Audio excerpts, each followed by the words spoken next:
আজমির শরীফ যাইনি তো কি হয়েছে, বাড়ি বসে বসে তো আজমির শরীফ দর্শন করতে পারলাম। হ্যাঁ, তাও কিন্তু ইউটিউব ভিডিও নয়, সরাসরি স্বচক্ষে এবং লাইভ। কি করে পসিবল হলো? তোমরা সবাই জানো যে আমার বন্ধু গেছিলো আজমির শরীফ, আর যেখানে আমার যাওয়ার প্ল্যানিং ছিল, বাট আমি টিকিট কনফার্ম না হওয়ায় আমি যেতে পারিনি। বাট মন আপসেট থাকায় তাই ওখানকার প্রত্যেকটা ফুটেজ যেখানে যেখানে ও ঘুরেছে প্রত্যেকটাতেই ভিডিও কল করে আমাকে যাবতীয় ইনফরমেশান দিয়েছে এবং দেখিয়েছে, স্বচক্ষে দর্শন করেছি সমস্ত জায়গা। তো একদিক দিয়ে এইটা বলতে পারো, না গেলেও এইটা একটা বড় আমার আশা পূর্ণ হয়েছে, গিয়ে ওখানকার প্রত্যেকটা জায়গা সমস্ত কিছু নিজের চোখে দেখা, এক্স্যাক্টলি ওই জায়গাটা কীরকম দেখতে। সো দেখে সত্যি একটা প্রেমে পড়ে গেলাম, জায়গাটার মায়া পড়ে গেল। বাট কখনো যদি ভাগ্যে থাকে অবশ্যই গিয়ে ঘুরে আসবো।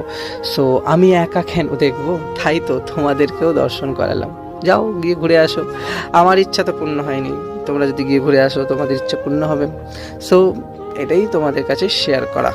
তো এরকম একটা বন্ধুর জন্য অনেক অনেক থ্যাংক ইউ, যে আমি না যেতে পারলেও ও একা গিয়ে ঘুরেছে এবং নিজের জন্য ভিডিও করেনি, ভিডিও কলে নিজের ফ্যামিলিকে তো দেখিয়েছে, ইনফ্যাক্ট আমাকেও দেখিয়েছে। Thank you so much friend.